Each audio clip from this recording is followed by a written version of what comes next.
Thank you so much for tuning in and being part of this amazing podcast community. Your support means the world to me, and I'm so grateful to have you on this journey. If you're loving the conversations and want to stay connected, follow me on Instagram at High Vibes and a Mic for more updates, behind the scene, and extra inspiration. Let's keep the conversation going. See you there. Hi, everyone. Welcome back to the show, High Vibes and a Mic. And this is Veronique. And today we have two guests, our first couple in the show. I'm very excited. So today we're going to talk to Angela and James. How are you guys? Oh, thanks for having us. And we're honored to be two guest episode. The first, absolutely. We take that with extreme pride and honor. Yeah. Thank you very much. I'm very, very excited and very curious to talk to you today. So for our guests, I have to say that you guys I'm calling you from Peru. You live in Peru. Mm-hmm. And we can talk about that later, when you move over there with your kids. Sure. And, and so today we're going to talk about couples, intimacy. And that's why I'm very happy to have a couple to talk about it. And they are specialists in it. They know what they're talking about. And our first question, because I went to your website and I really love that the word intentional is very big on your website. So can you tell us what inspired you to create love intentionally? Can you tell us from your personal journey as a couple, what made you want to work with other couples? Yeah, I love that question. Thanks for asking it. Yeah, I think our approach is a little unique because we are a married couple. We've been together 15 years, married for 13 of those. And it really, I was already a counselor when we met. James was an entrepreneur at the time and then became a coach, a transformational coach working with entrepreneurs, men, all sorts of things. And so it really started as our own personal journey where we, from the get-go, wanted to be intentional with our relationship. I had a list of 10 things that I was looking for in a partner. The first 5 were non-negotiable. The other 5 were like, these would be really great to have. And I hit all 10. Or at least 9. Of course you did. It's at least I got the top 5. Not all. He got all the non-negotiables for sure. And being intentional, I chose to work on the 10th. Yeah, there we go. So we knew kind of from the beginning. I busted my list out on date, really our first date. First real date. Date 2, but really first real date. I busted him out. I'm like, here's what I'm looking for. And if you don't have these things, cool, we'll just be friends. But wow. So we were really intentional from the start. But how Love Intentionally really started was a premarital counseling fail.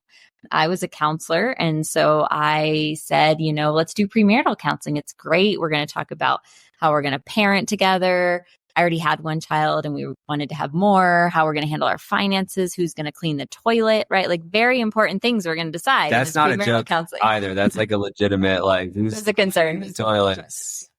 Yeah. Everybody has to do it. So I understand. Someone has, right? But I'd rather they don't clean themselves. So we go to premarital counseling, and again, I'm a counselor, love counseling. And she really focused on how we fought, how we handled conflict. I think she was very used to working with couples in crisis. Which is what counselors are often trained doing, right? That's what they're trained to do. Yeah. It's not necessarily a bad thing. They help lots of couples who are struggling to get better. But we were already in a good place and we just wanted to be proactive. And I don't think she knew what to do with that. And so I ended up leaving a counseling session abruptly, which was not my personality. I ended up crying in the parking lot, James consoling me. And he's like, I think we can do this on our own. Yeah. So we kind of combined his entrepreneur skills. He was used to business planning and having this strategic approach to his business. I was like, let's talk about our feelings and how we connect and how we handle conflict. And so we decided to go away together for a weekend and just talk about all the important things, figure out how we were going to handle them, set goals. And really, it was kind of in that moment, we didn't realize it then, but that Love Intentionally was born. We were choosing to be intentional. And we started to do that every year. And funny enough, we are actually currently taking an hour out of our own marriage retreat to do this interview because we do it annually. 14th. This is our 14th annual. Yep. Oh, okay. Happy anniversary. Yeah. So we do it every year. We get away for a couple of days. We talk about all the important stuff and just really set out that intentional life together. Wow, that's beautiful. Anything? Yeah, I like that you say that, it's, there was not somebody to help you when you actually were doing good and you wanted to be better. And yeah, it must have felt, why are we here? Why are we doing this? We're already doing good and she's not helping us. Yeah. Question for James quickly. She didn't scare you off when she arrived with the list on the first date? That's a great question. Usually men just run away. No. No, her honesty was refreshing. Okay. And there was just something special about her where I was in a period of life where I was really I was wanting to explore how to just date and be a little more free. And then she came along. Stole it. Right time, right person. Exactly. Well, and she was the future that I saw. And so when she pulled out this list, it hit me. I said, oh, she knows what she wants. And I also knew what I wanted. And it just clicked like that. Yeah, it's important. We were both ready, I guess. So, right time. I don't know if I was. You could ask all of my friends. You had to. Like, it wasn't ready, but it stepped up to the occasion. Stepped up to the occasion and continued. Yeah. That's all we need as women, that you step up. Yeah, I joked that I married him on potential. I saw it. I knew it was in there. Yeah, I did the same for my husband. I saw a lot of potential, and I was like, yeah, I think that's the one. Yeah, so far, so good. we really, we really think alike, and sometimes he said something before I said it, so it's like thinking a lot with him. So it's a very easy relationship. That's why I like. Because I used to be in a very complicated relationship thinking, oh, that's how it's supposed to be. Mm-hmm. And when I met him, it was so easy. I was like, something is wrong. It's too easy. Right. But actually, I think that's how it's supposed to be. It's supposed not to be that hard, with someone. So, and I like the concept of conscious relationship. Can you explain to our audience what it's important for intimacy to have a conscious relationship? Yeah. Great question. To make that, to me, the word conscious can also be a little bit, what exactly does that mean? And so we'll say what it doesn't mean, right? So the opposite of being a conscious relationship is being in a drifting relationship where we're just out there, we're letting the tides take us and the winds take us. We have no chief aim or goal in mind, and we're just rolling with the flow. And there are times for that. There are seasons for that. And for us, we plan for those. What the conscious relationship means is that we have a direction that we're moving. We have goals that we're wanting to achieve together, and we have a strategy and a plan to get us there. And sometimes those goals are just feelings even. It's like, this is how we want to feel in our relationship. This is how we want to feel in our life, right? Like here's are the intentions we're showing up with, what we want to create together. So that would be different from like a typical relationship when people they're just together and they see where that goal will go one day. Well, yeah. Nothing conscious. And I think it can happen, like, no fault of necessarily the people involved, right? And oftentimes I think we set out with really great intentions, like, oh yeah, we want this in our life and this is the kind of relationship we want. And then we have 3 kids. At points in our lives, we've each had 2 jobs, right? I mean, it's very easy to get caught up in dealing with whatever's right in front of you, right? The kids, the jobs, the things that are demanding your attention, and to put your relationships, honestly, especially if your relationship is good. Or just fine. Just fine, We're right? cruising. I don't have to think about it. I'll just put it on the back burner. Yeah. Everything else is on fire. That's the one thing I can count on. And so we put it on the shelf and it starts to collect dust. I know. Mm-hmm. And then some statistics from not too long ago, just a few years ago in the US, they, were looking into divorce rates. And most populations in the divorce have really leveled out on their divorce rate. The one population that was still growing. Any guesses? The one population that was still growing? No idea. Fair. Empty nesters. Empty nesters? Nesters, yeah. So it's that population where, you might do really well as co-parents and you're juggling the soccer schedule and the feeding the kids and getting them to school and all this stuff. You're like really great roommates. Your partner's on that. Yeah. And then the kids leave, and somewhere along the way, you lost sight of who you The are, connection. who they are, right? What do we like to do together? How are we connected? So I found that really interesting. And for us, we were like, we don't want to be that statistic. Get really great Right. at the logistics of life and creating all of these things only to have our children leave the house and go, wait a second. Who are you? We're not doing logistics anymore. So what do we do together? Yeah. I know. Yeah. It's really important. That's something actually we did a retreat with my husband when we got married before the wedding. They were talking about that. They say you have to keep working on your relationship while you're married because the kids are going to come and go. And then it's going to be only both of you alone again. So you have to have something to talk about. Yes, absolutely. Yeah. Yeah. And I say this frequently, but I also believe the best gift we can give our kids is healthy, happy parents and a healthy, happy marriage, right? Like if we take the time for us and make sure we're taking care of ourselves and we're taking care of our relationship, then we get to model that for our kids. We give them a happy, healthy home. They also have like more, I don't know, a higher standard for what then they're looking for in a partner when they get older. And so I think it's really important that we model that for them. And we can only do it if we're, staying connected along the way. I think it's very important. I have two friends that are very bad with marriage, but they say for the kids, I'm like, the kids know. They know that's not right. That daddy's been sleeping in the living room for 5 years. So I don't understand, Yeah. They're not stupid. They know. And yeah, I'm completely agree with you. It needs to be a good model. James, earlier you talk about strategic life plan. So do you know how can couple practice maybe daily? How can they do it daily? I mean, it's not that we have to have a list today. We're going to do this and this, but maybe to have that in our routine, to be able to work on our relationship without feeling that you're really working on it. How can we do that daily? I'm like, you added that until they don't feel like they're working on it. I'm like, well, that one, we're not there yet. So I can't necessarily coach or teach that. But what I can say is that we have a recipe and we have systems that we put in place to make sure that it's not working on our relationship is just a consistent aspect of it. So working on our relationship, we put a recipe to it to make sure that we each know what it takes and neither one of us is having to necessarily bring something forth or initiate or go back. This recipe allows us to just dive straight into what's important. And we have an annual retreat, which we're on right now.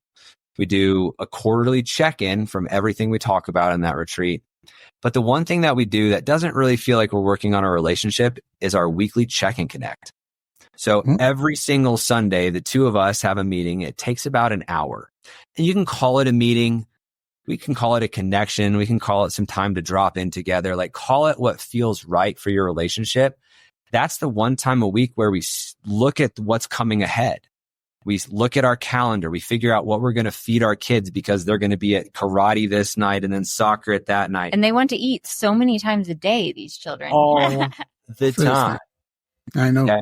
So this weekly check and connect situation is what really drives the consistent growth of our relationship without feeling like it's a ton of work.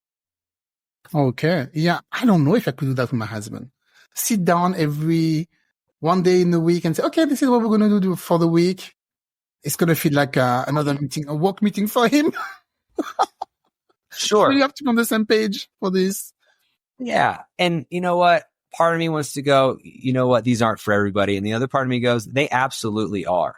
Because if he's having work meetings, he understands the importance of getting on the same page with the people that he's doing projects with and moving forward so we can actually get there and achieve what we want sooner and faster with more ease. Part of how our meetings start out, we have a whole template for it. Happy to share it with you and your audience. Sure. But the first part is an emotional check-in. And of course, you have a counselor. Angela put that one on the meeting. But for me, I distinctly remember there was this one week where we got to emotional check-in. Okay, how are you doing? And James said he was overwhelmed. James is never overwhelmed. Like that is my job in the relationship, to feel overwhelmed for everyone else in the family. And so when he was like, I'm overwhelmed, I was like, oh, okay, he's overwhelmed. So I knew that week to not ask him to do that extra errand, Right. And in fact, I think that week I was like, you know what? He normally does the Costco runs. I'm like, I can do the Costco shopping this week. Right. Like I have this little time on Tuesday. So I was helping support him in his overwhelm by taking some things off of his plate rather than adding to them. Had we not had that check-in, he doesn't usually feel overwhelmed. I wouldn't have even known. And then if I had asked him, hey, can you pick our youngest up from soccer? He might have snapped at me and I would have had no idea why.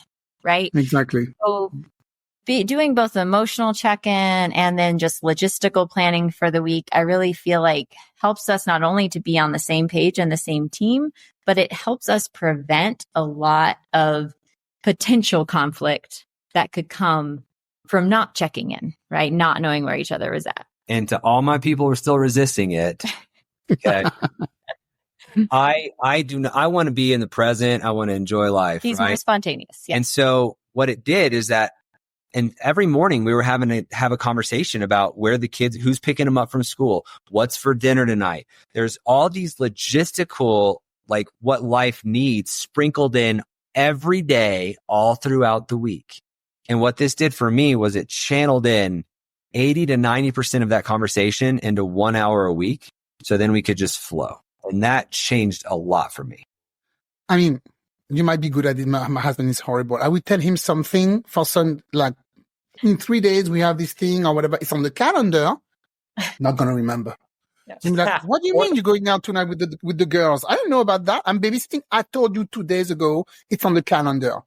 So it's not one meeting Sunday. It's going to be 2-3 meetings per week for this guy because his mind is not with me. Some days more, training than others. Yeah. And I could be curious. I mean, what I'm curious about is what thoughts are taking away his presence and his ability to focus on that work. Mm-hmm. Work. Right. You work. And so that is what he's constantly holding and tracking in his mind. And you are constantly tracking and holding the family in your mind. And so it kind of feels like we're staying in our own lane here. Mm-hmm. Right. And while that can get you going places, again, you're going to make it and you might end up where you're going in parallel lanes. And what we're trying to do is get on the same page together here in this intentionality. Okay. I think I just got a free session from you guys. So do you still offer, because you're in a retreat right now, is it something that another retreat or is it one of the aka love camp that you offer, that you are right now? Yeah. So this one right now is our personal one, just the one it's your personal one that we've done. This is our 14th annual. So we've done it every year of our marriage. But yes, we do facilitate them at some point along the way. You know, friends they saw kind of what we were doing and how we were, living our life and reaching our goals. And they started asking, they were like, oh, can we do that? Like, can we? And so we started sharing. At that point, it was a Word document with a list of topics and questions.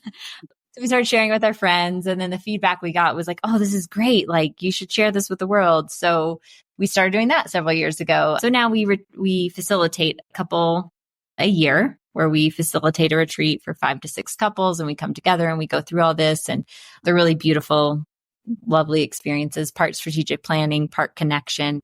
And then we also offer online version. So for couples that just want to do it on their own, we have a DIY version where they can watch the videos and kind of go through the process themselves, which is essentially what we're doing this weekend for ourselves.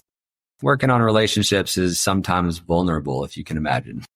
So some couples really want to do it in that group setting, and some truly just want to go tackle it on their own. They say, we've got it. And the people that we work with are solid. They have a good relationship and they can manage these kinds of conversations without needing any help or professional, stand-ins on this. So that is also, if you're wanting to do this, it is required of you to be in a place in your relationship where you can manage these conversations. Yeah. If you're going to do it on your own. Yeah. But that means then you can have the conversations without having to get into a group setting. And so if there's one of the people in the relationship that's like, I'm not doing this in a group. I'll talk to you about it. I'm not talking about my relationship with anybody else. Then you have this. That's all. Yeah.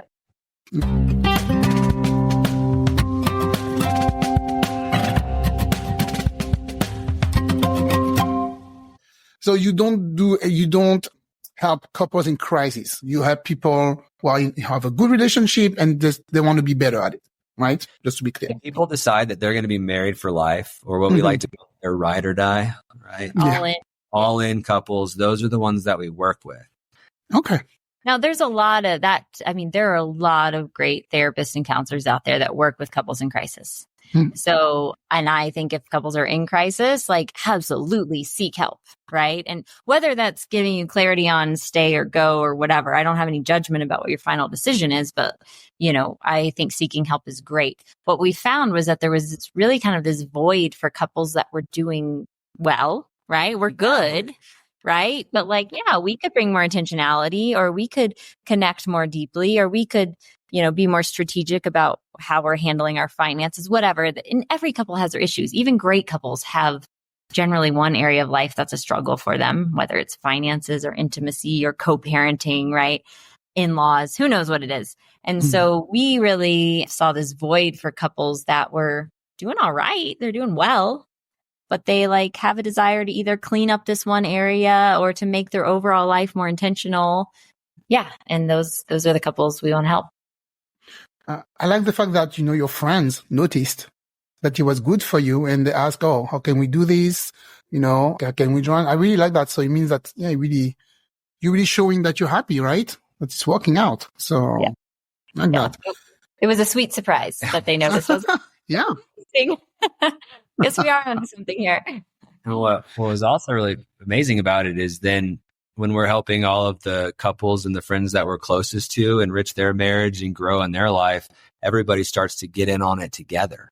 When they're doing well and they're doing well, then we get to do better. And this average, it just raises the tide. And it's just special to be surrounded in a group of married people that actually care about being married, that want to be there for their partner and their ride or die in a way that their parents didn't model and their parents didn't model. Like, we're choosing to show up in a different way. And there's a lot of excitement in that for us.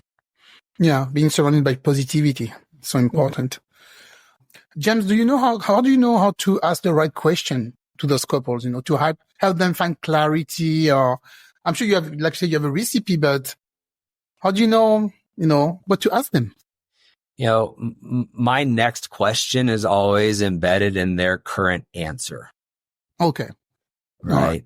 And so the recipe of it is most people try to protect, and whether this is how I see myself or this is how I want others to see me. And there's always one question that can just allow them to stop protecting and be seen. Like, let me show you how I feel. Let me show you. And I guess the strategy is relentless question asking until we hit that point. And I think I'll chime in with some personal experience, right? We have a great counselor of our own. At the first session we met with her, she asked James a question, just hit him to his core. He started tearing up. I've seen this man cry 3 times in our marriage, and he's tearing up. And I'm like, this lady is worth her money. Oh, yeah. But he has somehow honed that skill as well, where he's just I don't know if it's an intuition. It's partly, and at the core, every human has the same desire, right? We want to love and be loved, right? And that's one of them, I think. And what I'm trying to get at is what's in the way of that. And our counselor that day, what was in the way of that for me was a whole history and lifetime of religious sexual shame. And one solid question. The worst. Cracked him open. Cracked me. And I was like, oh, I didn't realize that was actually bothering me, And that triggered in my ability to learn how to be vulnerable, which was super uncomfortable. And in that, I do think there's a vulnerability for me in asking tough questions and giving people the invitation to answer them. And I read that you also believe in the law of attraction. We really love that in this show. So, oh man, I love me some Esther Hicks. Come on, Abraham. Yes, it's Abraham. Oh my God. Yeah, I used to listen to that podcast all the time. I haven't listened to her for in a long time, but you like that lady? She makes me feel seen and safe and powerful and aligned, and aligned is the key word there. And aligned, yes. Have you ever been to one of the discussion or because she does. I mean, she used to. I don't know if she still does it actually, but I think she came here 3 or 4 years ago in San Francisco, but I couldn't go. Have you ever been to one of her talk? Twice. Oh, twice. Okay, so yeah, so you're really into it. Fanboy. She's good. And it's interesting. Every now and again, I go through a season of life where I kind of move away from that being extremely prevalent in my life, and then when I come back to it, it always feels like home. Yeah, that's what law of attraction feels like. It feels like home. Yeah. For me, it feels like empowering as well, right? It's like there are things that I can do, right, with my mindset and my focus and attention and all these things and my own vibration that are going to help me, right? So I'm not just like a victim to whatever's happening to me, right? But I can, I feel empowered to play a role in what I'm creating. That's where core desired emotions come from, right? If we don't know exactly what we want, well, this is how we want to feel. Yeah. And talking of empowerment, I was going to ask you, Angela, how do you empower women to embrace their goddessness? Because I saw that on your website. How can you help me? I think, and I'll out myself. I'm in my 40s, right? And so I think there were some things growing up where women, societally, whatever, were somewhat taught to play small, right? To not really be our authentic, fully expressed self, right? Mm-hmm. And some of that was shame oftentimes. And I have dear soul, I don't have any biological sisters, but I have dear soul sisters who have been my support and my rock and through so many phases of my life. And there's also sisterhood wounds there, right? Often it was, the middle girl in middle school who made fun of what you were wearing or, how you looked or, something that there were these kind of wounds that could sometimes make us shrink. And so for me, a lot of it is just being able to show up authentically as ourselves, to have permission to do that, giving ourselves permission to be seen wholly. I'm a recovering perfectionist and overachiever, still recovering, right? But trying to drop some of that, right? Like where I don't have to be perfect to be loved. I don't have to be perfect to be seen or accepted or worthy. And so just trying to help other women get there. And I think, for me, part of I've been a counselor for over 20 years now. And I originally started working with women, mainly sexual abuse and domestic violence survivors. And so, women who are really trying as survivors to reclaim their power after some trauma. And so I think that's where the roots started. And then now doing relationship work as a counselor, I think so many of our wounds are relational, right? They were either from maybe how our parents showed up, oftentimes because they didn't know better, right? They were doing the best they could with what they had generationally, or, just whatever past things that wounded us, and they were relational. And now in relationship is often the time we get to heal those wounds relationally as well. And so I find that really beautiful and powerful too. So do you know how, because that's, I think, one of the issues I have with my husband, do you have an advice for couples who feel stuck a bit in the routine, because I think routine just kills love. Okay. And if we want some magic back in the relationship, I know we have to work on the marriage, blah, blah, blah, but yeah. Is that something we can do? So we have a really easy tool. Okay. Easy-ish. I'm going to go with easy-ish. So we call it our how to love me list. So if your husband is willing to play this game, what we do is, whoever. Yes. Yes. Listening, husband or wife. We don't discriminate here. Exactly. Is, the idea is we're all different. None of us came with a manual on, how we should love people or how we want to be loved. And so we designed this idea of we're going to create a list. So I have a list. I wrote it down of 10 things that James does or can do that make me feel loved. It's a little longer than 10 now, but but we start with 10. And now I'm adding to it. Oh, by the way, but and he did the same, right? 10 things. So your initial exercise is 10, more or less, 9, 11, whatever your jam is fine. But list of things that your partner can do that make you feel loved, right? Because we're all different. And so for me, I love that he makes the coffee in the morning. He does that every day, more or less. It makes me feel loved. It makes me feel taken care of. Like, I love that he does that, right? So that is on my list. For him, it's less about if I get out of bed early and make the coffee and more about he's like a puppy dog. He just wants me to like scratch behind his ear, or like hold his hand. Without having to ask for it. Yep. That's what makes it, right? Yes. And so we each wrote our list of 10. We then shared them with each other, asked any clarifying questions. And you want to get very specific. Yeah. Right? Like, Okay. I like when you bring me a gift home on Wednesday afternoons, like, it's 4 p.m. 4 p.m. Or like once. And, Yeah. and this is important because as you're going through this list, like, it helps you get really clear on what they're asking for. Yeah. Cute story. We had some clients that were doing this. And one of the things we're on her list was that she liked when he left her little like surprise love notes. So he really took that to heart and he started writing her love notes, multiple a day. They turned into letters. I mean, they were like pages long, right?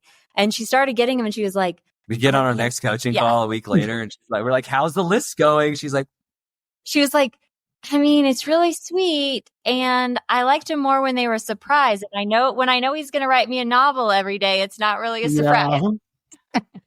So she got on. It was the surprise affection versus the food affection, right? So anyways, you write these lists down and then you go through what is it about this that you like? And then what we say is you post them. Once these lists are there, you've traded them and gone over. So you're going to put them somewhere you're going to see them. We recommend like bathroom mirror because you're brushing your teeth every morning, you see them, or underwear drawer, whatever, somewhere you're going to see it every day. And then you just pick one a day to do for your partner. So I pick one thing off of James' list every day. He doesn't know which one it's going to be. Surprise. Right? And it's just a way to start putting some intention and kind of rekindling some of those things, right? That make our partner feel warm and fuzzy and loved. Which is another way of saying we're starting at the very base level here of building intimacy. So if you want to get passion and spark back in your relationship, like there's lots of ways to do that. Sure. What we find, or to try that, but what we find works best is let's get to am I feeling loved? Is she treating me and doing things in a way that fill my love bucket and vice versa?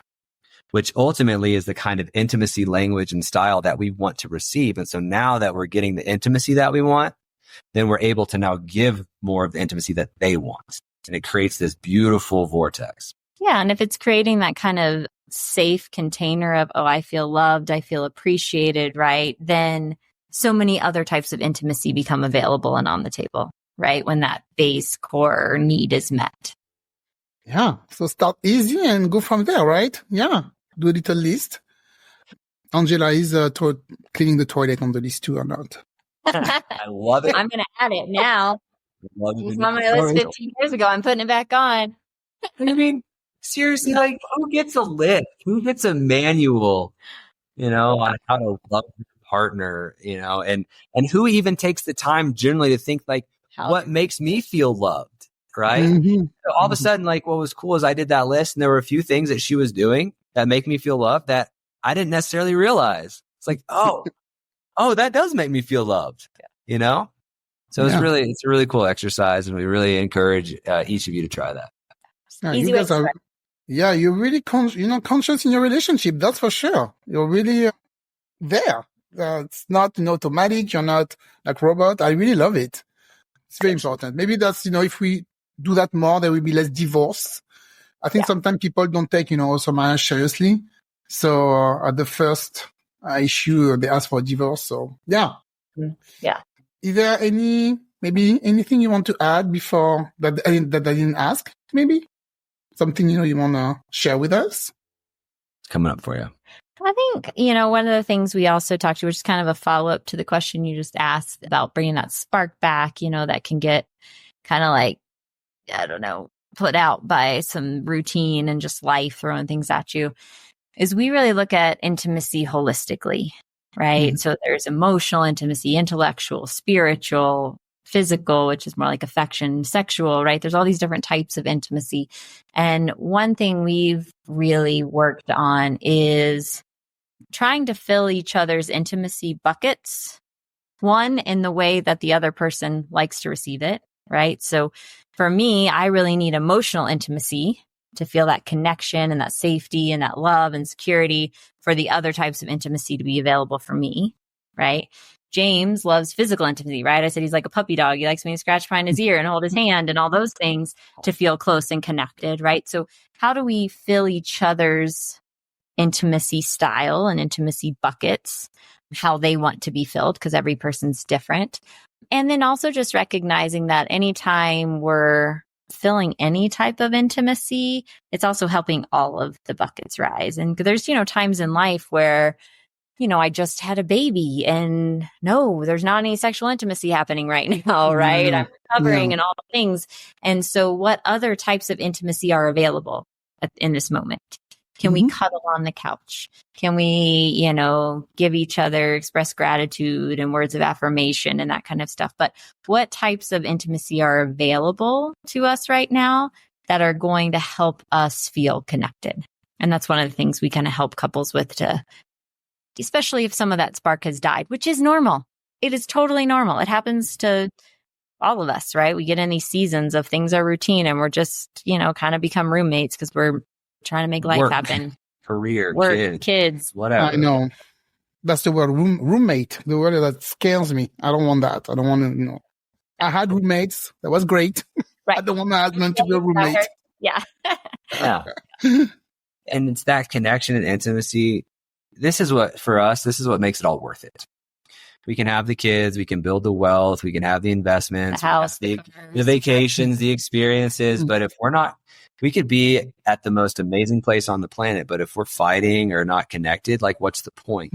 We can build the biggest empire in the world, but if we're going to separate and have to split it all up, what's the point?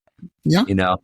And so this is what makes it all worth it. And I'm telling you right now, it's not easy at times. It can be easy a lot of the time. And at sometimes, like, you have to put in the work. It's going to, like, for me, she will reflect back, or the thing that I just don't want to deal with shows up, right? Which is then what, like, our marriage gets, like, kind of crunchy over. And so in that point, it's like, hey, you know what? Like, this is what's between me and the intimacy and connection that makes everything that I've been working for actually worth it. So this is me getting in my own way. This is my emotion getting in my own way. And so let's get that guy out of there so I can actually enjoy this beautiful life that we've created together. Yeah, you two made me think about something I saw on TV. I don't know if it's Japan or Taiwan, one of those two countries. People go to the doctor when they're healthy, just to check that everything is going well. They don't wait to be sick to go to see the doctor. They go all the time to check with the doctor if everything is okay, and they're healthy when they're healthy. So for me, that made me think of that. You go and you check, when everything is okay. This way you can prepare if something bad happen, or you have the tools. It's like this little list. Yeah, to get the routine better. Yeah, you don't just brush your teeth once, right? Like, it's a daily practice, right? Yeah. Teeth healthy. Same thing with a relationship. Right? You just do your daily little doses, and if you do them every day, you have less cavities. You've got less things to repair later on, right? Yes, true that. Life's hard. Things are going to get challenging when we are married for life. 20, 30, 40, 50, 60, 70 years, however old you were when you got married. If you're married for the rest of your life, things are going to get hard at some point. Yeah. Parents, my kids get sick, whatever it is, right? Life is going to throw things at you. I know. Yeah.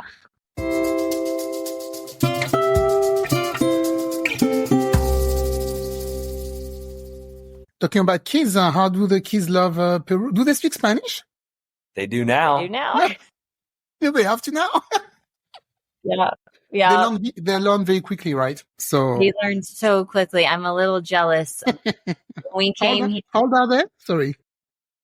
10 tomorrow. Wow. 12, and then 19 is the oldest, the one I had. That's the perfect age. Yeah, to learn another language. Yeah. Yeah, no, that's our 12-year-old. Like, now, when we got here 5 months ago, I had the best Spanish in the family. And now I'm looking at our 12-year-old in some situations and going, what's the word for that? What did she just say? And she's now becoming like my interpreter too, which I thought my Spanish was pretty good, but hers has surpassed mine. So it's beautiful. That's great. It was a very hard thing for her, right? She was so great in school back in the States, and like best student here and awards there and shows up here and can't even speak the language. I know. So I was really proud of both of our kids that came with us on this trip. They're of age to come with us, but really proud of the challenging things that they've done. Resilience. Yeah. And they're great now. So they're not in bilingual school. They're like they speak Spanish, like Peru, in school in Peru, and that's it. We threw them in a full-on Spanish-speaking school, and we're like, "You're gonna learn Spanish. Sink or swim, kid. And someday you're gonna thank us. It might You're not welcome. be today, but someday you're gonna thank us." Getting ready for life. Good parenting. Yeah. Very good for them. Wow, that's great. Okay, so you offer a program online. If people want to connect with you, I will put, of course, all the information on the show notes if they want to contact you. And you do retreat. You also take care of some retreat during the year, right? Yep, we do 2-on-2 couples coaching. We do we do the retreat that you can do on your own. You can just download the videos and do it on your own. You can buy that on our website, or we do facilitated retreats a couple times a year. We have a couple other courses. We have like an intimacy course and a home management course. We got a few things to meet you where you're at. For whatever kind of you're looking for and how much investment you're wanting to put into this. We've got options. Yeah. Perfect. So I'm going to let you go back to your retreat because I think like I'm, in the middle. You need to go back. Like we've had no clothes on all day, and like finally, like I wish that were true. That's actually not true, but it's a nude retreat. That's even better. For the people who are listening, no, they are wearing clothes. Okay. Yeah, it would have been really exciting if we showed up nude to our. That would have been hilarious. I would have been laughing I'm not going to say my ass off, but I would have died. It would have been very funny. I'll put some filter for you guys, but don't worry about it. There's going to be some clips on Instagram, so. Your audience, enjoys this. We'll try that next time. Okay. Sure, go ahead. All right. Thank you for listening, guys. And we talk to you next week with other guests. Thank you. Yeah. Thank you.